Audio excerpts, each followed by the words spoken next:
Hi, good afternoon. Welcome to Tina Cabral here and now, and I'm here with two lovely ladies. Jameel Johnson, accomplished author, will be getting into her book, The Mumtaz Chronicles, and we have Linda Jones, also entrepreneur and accomplished project manager. Thank you for joining me today, ladies. Thank you for having me. Yes, we're so excited to talk about your book. I'm excited to talk about my book. Okay. That's one of my favorite things to do is just talk about my book. Okay, well, we're going to have an opportunity to do that. So let's begin. Tell me about yourself, a little introduction. We know you're an author. Well, I'm now an author. Yeah, I started out as I was the finance manager.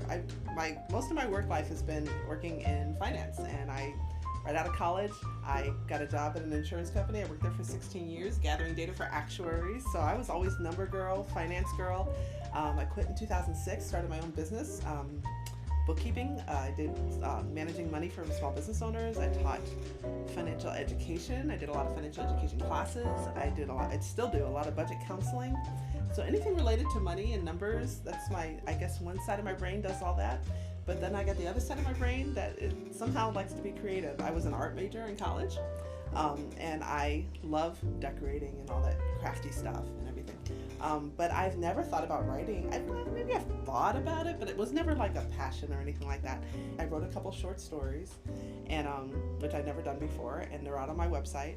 And then I thought, let me write some more stuff about me, and I think people would just be interested in my life. And anyway, and so then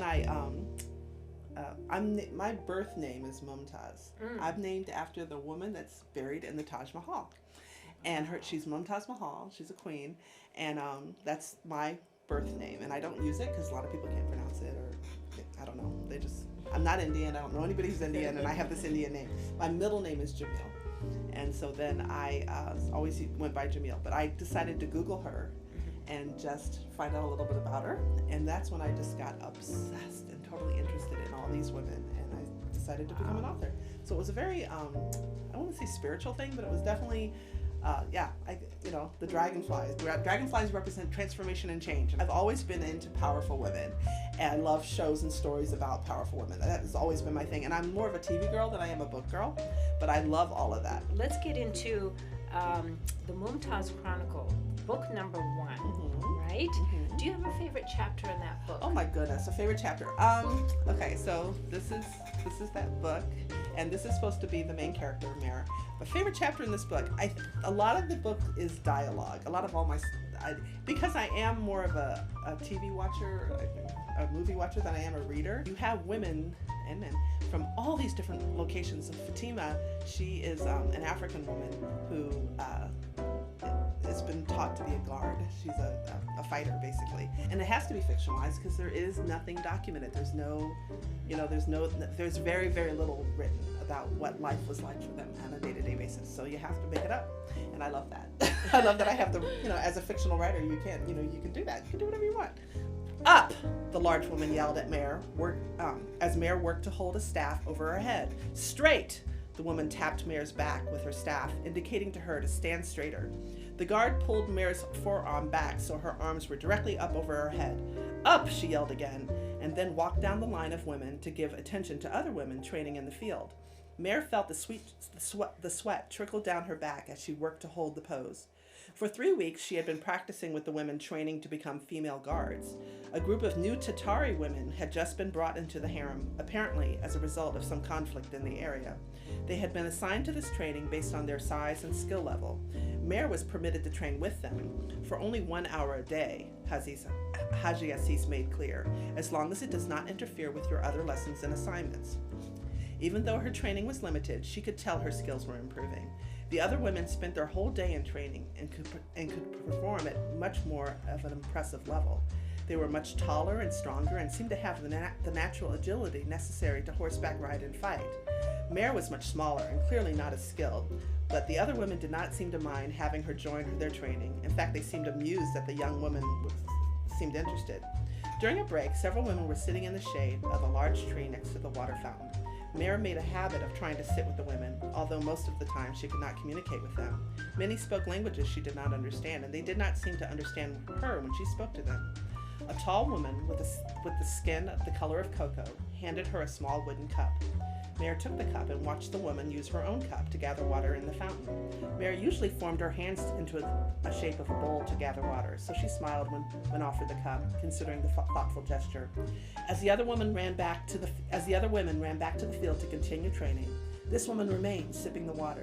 They both stood in silence, sipping their drinks. Mare smiled at the woman, hoping to show her appreciation, knowing the woman did not speak her language. "My name is Mare," Mare said slowly, pointing to herself, hoping the woman would understand. The woman smiled and then looked back at her cup. "Thank you for this," Mare said clearly, motioning to the cup. Mare bent to fill it with additional water. The woman smiled again and filled her cup with more water as well. After additional moments of silence, Mare tried again. "What is your name?" The woman gave her a pleasant look with no response. Rattling out questions, Mare asked, "What country are you from? What foods do you like?" Mare sighed, wishing they could communicate. "Well, you're very good with a spear. I have noticed you." Mare went on, knowing the woman could not understand her. "I must go back inside. I'm only allowed to be out here for an hour. Thank you again for the cup." Mare set the cup down near the fountain. A shout from the crowd of women on the field indicated to the tall woman she had to return to training. The woman set her cup down as well and picked up her staff. She looked at Mare before leaving. Leaning in, she said quietly, "I am Fatima. I am from Bantu, and I love mangoes." She smiled broadly and trotted off to join the other women in the field. So that's Mare meeting her very good friend. And I was really excited. I did a lot of research on every little thing. So it was really important, even things like what kind of fruit would they like? I can't say strawberries. They didn't have strawberries there. So mangoes. But even like the name Fatima. And I Googled like women in Bantu and what kind of names did they have back then. And I found Fatima. And so I just named her Fatima. And then later I was found buried in some article about these guards, these women. And the leader of the guards was named Fatima. Oh, wow. And I was like, when stuff like that happened, I said, okay, God, I'm just going to keep writing these stories. Keep doing it. What's interesting is that Mare, she's not of royal blood, correct? However, I find that she composes herself. She carries herself in a very dignified manner. So Mumtaz Mahal, who is buried in the Taj Mahal, who I'm named after, she's the niece of a woman called Noor Jahan. Noor Jahan means light of the world. Okay, Mare is Noor Jahan. Noor Jahan's birth name is Mare Al-Nessa. That's who this character is. Okay, so Noor Jahan, if you're from India and you know historical, Noor Jahan is the only woman that pretty much ran everything in the 17th century for about 20 years. She ran everything while her husband the king stayed drunk and high in the background. That's in the history books, okay? And when I read that, I was like, what? How is it? She was a commoner, and she was his 20th wife. He had 19 other wives. He met her in her mid to late 30s. He was in his mid to late 40s. She was a widower. She had a teenage daughter. And he just saw her in a garden and fell in love with her and just loved her so much he let her run everything. Now that story sounds a little implausible to me. And when I read that, I was like, there has to be more to the story. And that's exactly what I mean when I say the history books, there's something off with what's in the history books, but that's literally, I mean, when you go on to like what she did when she married him and all the stuff, that's indisputable. But how they met and why she has so much power, I just felt like there had to be more to the story. There's a rumor that they actually met when she was a teenager and the king was a prince.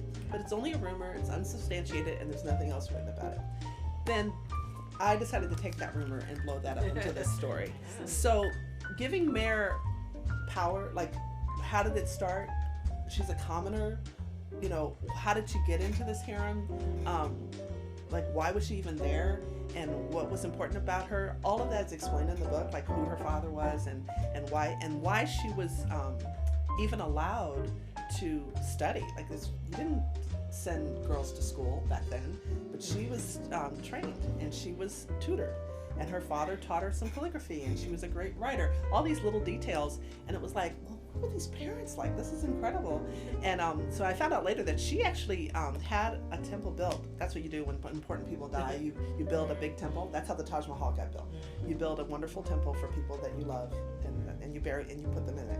Well, she built. They call it the baby Taj Mahal. It was built before the Taj Mahal. She built a temple for her parents when they died. That's how much she loved her parents. And that's what the Taj Mahal is modeled off after her. So she actually built the first version of the Taj Mahal. Anyway, yeah, so she was a commoner. And so, but for her to have the level of power and, and I'm really excited to take this series on and keep going with her. But before I got back on her, I had to write about some of the other wives to get the whole story going. So that's what some of the other books are about. So this is just her. And then I get into some other wives with the other stories and all that. That's really giving women a voice. Well, I definitely felt like one of the points of, if you read all 4 books, the king never has a voice. And that's important. Not Selim. Selim's the prince. He's the son. But the king never gets a voice. And I never let him explain. I never let him, because I feel like he took the voice from these women. He doesn't get a voice. Now, I do have several chapters where his mother, his aunt, give their opinions of why he's the way he is, because he's a, you can read the history books, he's a known narcissist, he's a known egomaniac. Emperor Akbar thought he just was everything, and that's in the history books. And so, I feel like if somebody is as self-involved as he is, he's going to be the character he is in my story. That's just my opinion. I'm sticking with it. So how long did it take you to write the entire series? Okay, well, it really came out pretty fast. I got laid off in May, and I said, okay, well, I'm not going to go back and look for another job. So I started remodeling my basement, and I started renting it out so I can get some income in. And then as soon as I got a tenant in my basement, I started writing. So that was the day after July 4th. And I had... July 4th, what year? 2022. Wow. Yeah. And by Christmas, I had these 3 written. I had all these chapters written, but I didn't know they were going to be 3 separate books. I thought it was going to be one big book, and I said, that's getting really thick. I don't know if anybody wants to read a book that thick, because I still had a lot more to say to finish the story, and I realized if I made it one book, it was going to be a 700-page book. So that's when I came up with the idea around Christmas to split it up into separate books, and then I spent probably the first, from January to June of 2023 finishing, just because I had other stuff to do too. And then once I had this whole story finished, because it was always kind of finished in my head, but every time I would write a chapter, I would say, oh, I didn't know I was going to go down that path. And that's kind of how I wrote. I would write something, I'd have it in my head, what was going to happen, and then I'd write it, and then I'd go, oh, this is not what I expected. I can't wait to see what happens next. So once I finished the 4th book, I went back and actually rewrote book 2, because that's when I realized, each book needs to be about a specific wife and kind of focus on that. And then I went back and kind of remodeled book 2. And when you're self-published, you can do all this. It's so great to be self-published, because you don't have anybody telling you, oh no, this is the book design, or the chapters need to be like this, or we already published this, we can't make changes. No, you can do whatever you want when you're self-published. And I did, so that's when I went back and rewrote. So you shared about how you transitioned and becoming an author. It just kind of came naturally as a spiritual experience. So can you tell us a little bit about what you learned during your time of writing these books? Oh my gosh. I learned that, let me see. Okay, now you're throwing these questions at me. Okay, let me see. I did learn that I feel like you have to trust. I'm not going to try to get super religious about anything, but my higher power is really important to me. And I do believe that he will send you down the path you're supposed to go if you listen and you trust what he's telling you. A lot of things that happened back in that time that there's not a lot of, we don't talk about. And I was talking a little bit about one of them off camera about female infanticide, and that's still happening. Yes. And it's a big deal, and it's been going on for centuries. So book 5 is going to get into that. Book 5, 6, 7 is going to get into the female infanticide topic, because there isn't hardly anything documented about this, so I'm going to make up my own story. But another topic, and I get into it with book 2, if you think about this, the way, and this is in the history books, the way he brought Hindustan together was Akbar, he would go around to different villages and he'd talk to the rulers and he'd say, okay, we're going to take over now. We're the Mughals, we're coming in, we're taking over. So in order to unite the empire, one of your daughters is going to marry my son. And then that way, you're part of the royalty. You're shipping your daughter to the capital, and that'll kind of bring you in, okay? And he did this all over. And so that's where his son got 20 wives, He kept doing, and he had a few sons, and he gave them a lot of wives. Well, these girls were young, okay? Normally you were matched by the time you were, some say as young as 7, but definitely by the time you were 13, you were supposed to be married. Okay. Akbar passed a law that said that no girls, it was illegal to consummate a relationship until her cycle starts. So you couldn't have sex with these girls until they started their periods. But once they started their periods, expectations were high. And it was expected that, they needed to give birth to boys. Now imagine 11, 12, 13-year-old. Now some say some of these women didn't start their cycles till they were 14 or 15 because of the health of women back then and all that. But still, very young, first just starting your period. And then, the way it would work is the maids would check the sheets, and once blood appeared, then it was reported, okay, time to, now, do they know, all these women, all these young girls spoke different languages, they're being shipped off to live in this harem, which was this huge castle, all your needs are met, all the food, everything's, opulent and wonderful, but as soon as you start your cycle, expectations are very high. Basically, there's a story behind, her name is Sahib Jamal, and she's Seda, and how she married the prince. And so I created a reason to bring her into the harem, to protect these young girls, to watch over, because as the story goes on, they need protection. Stuff is happening that should not be happening. Oh, of course. Interesting. Yeah. Another observation is that you've given the female vote so much power in the system, the patriarchal system that it is. Mm-hmm. For example, Prince Salim had no. I mean, you rendered him powerless, in that he didn't have control over his sons. He had to give them up to the king. That all happened. So he did. He had very little power, and if you read the history books, he was he was an alcoholic. A lot of them were.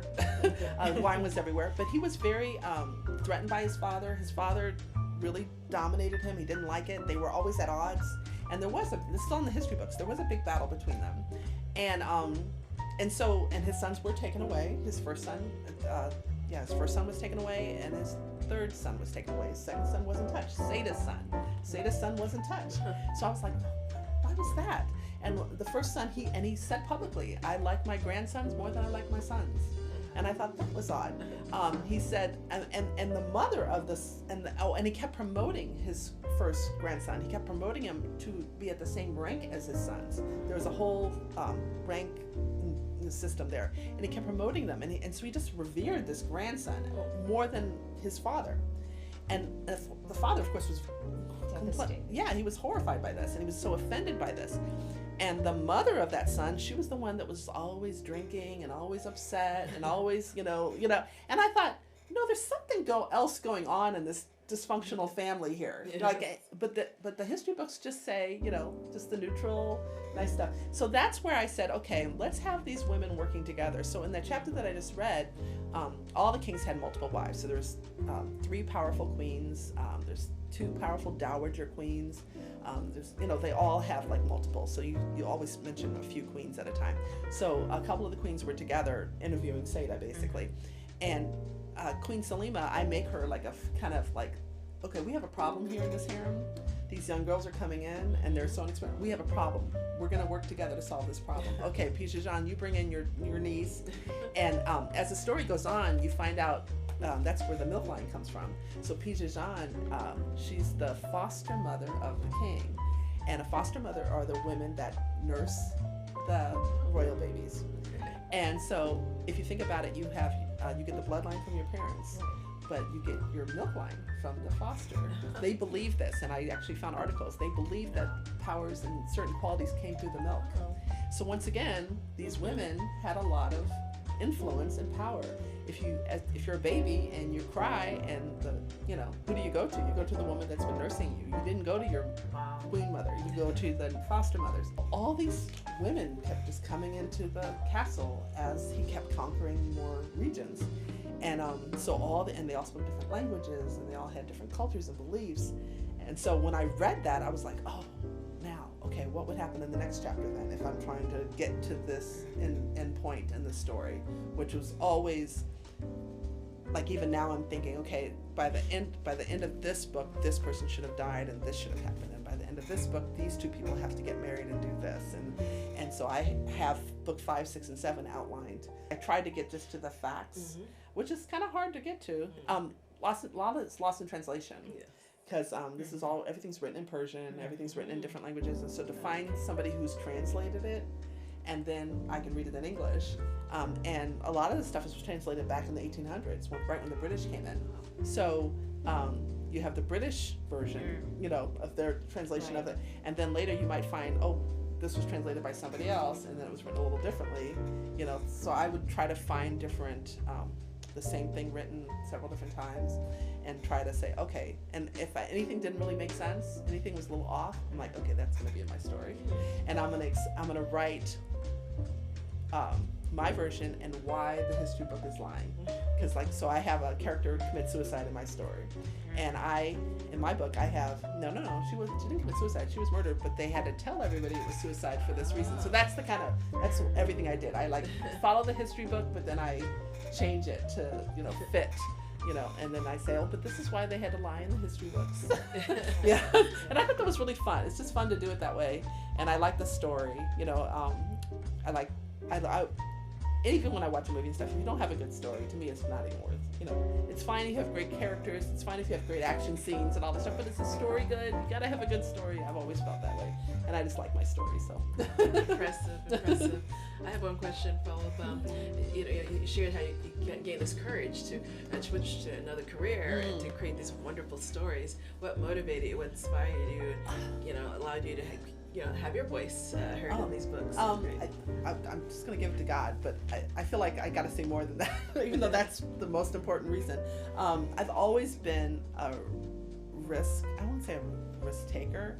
I'm not scared of being broke. Apparently that's a Virgo thing. Someone told me that's a Virgo thing. I'm a Virgo. If you Google what a Virgo woman's like, I always meet every check. Like every time someone says Virgo women are like this, and I'm like, yeah, I am. Everything on that list. And one of the qualities is that we're not scared to be broke. We're not scared to do. I'm not scared to like do what I feel like brings me real joy, and also I trust that he knows more about what's best for me than I do, because I make my own plan, I'll just be a hot mess. So I really do feel like he called me to write these stories, and so I trusted that, and then things just kept opening up. Like I was gonna put a Persian tapestry on the cover of each book. I just thought, oh, a Persian rug, that'll be fine. Like these are whatever. And then I Googled like how to design the cover of a book. And I was like, oh my gosh, I'm so glad I didn't put a Persian rug, because it's really important that you design the cover of a book. No one's gonna read it if something has to make them pick it up. And it's the same thing if it's online. Somebody has to make them click on the icon. And it doesn't matter if your book is good or bad. If the cover doesn't draw them in. And just that, like finding out that information, and then that's when I was an art major in college, and I feel like I do have some sense of design a little bit maybe from that. It's a beautiful cover. Yeah. Yes, well, and the article I read said that the way you get people engaged, people will pick up a book when it creates emotion. I see all this as a movie that I would like to watch. Yes. That's how I see it. And that's what I think about when I wrote it. So that's why I'm like, well, I wouldn't want that to happen. I'd be annoyed if this person said that. I want them to say this, you know.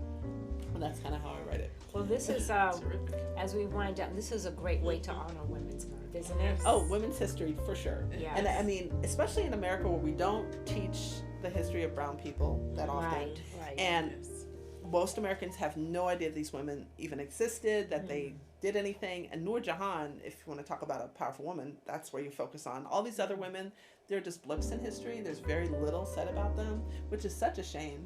I got fascinated with the guards, the women guards in the harem. These were powerful women that had great skills, like warrior skills.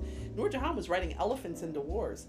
I mean, they were like doing some amazing things. So there's hardly anything, they're just lost, you know, in the history books. So if we're going to talk about women's history, I know there's stuff that you know, Amelia Earhart and stuff that's talked about a lot of, but there's a ton of women out there that's very, very little written about them, and it's just because of the, you know, history's written by the victor or whatever.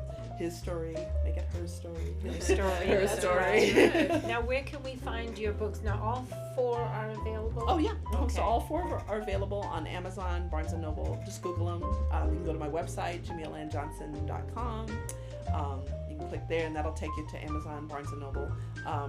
And I think now that if you type in Mumtaz Chronicles, all these random bookstores, they just start advertising them too. And they mark up the price a little bit, and then they just go to Amazon and buy it and then sell it to you. That's basically what they're doing. Or they go to Barnes & Noble or wherever they go. And if you want to send me an email, I'll probably sell it to you at a discount. If you want me just to send you a copy from my house. But that's where they're all available. And please, if you do read it, please write a review. That's how you support self-published authors, are through reviews. I would love to get 50 books sold, but what would be more powerful if I got 50 reviews written. That would be way more powerful than selling 50 books. But hey, I'll take either one. I'll take both. Well, this has been a very great conversation. Yes. And shall we pick it up again in book 5? Oh, absolutely. 6, 7? Yeah, because I have all these great things and characters that I have planned, and I just got to get it on paper. Right now, I feel like time, and it's tax season. I can't get away from the bookkeeping. People keep finding me and say, "Can you do this bookkeeping?" And I'm like, "Well, I really want to work on this chapter." And so, so once tax season, we kind of get through that, then I want to just dedicate time to get through book 5. Okay, great. So we'll be doing this again soon. Thank you, Jameel, Thank for you, Tina. talking with us. Thank you, Linda, Thank for you, joining me as Tina. a co-host. Pleasure. And again, thank you for tuning in to Tina Here and Now, and tune in next time. Till now, bye-bye. Bye.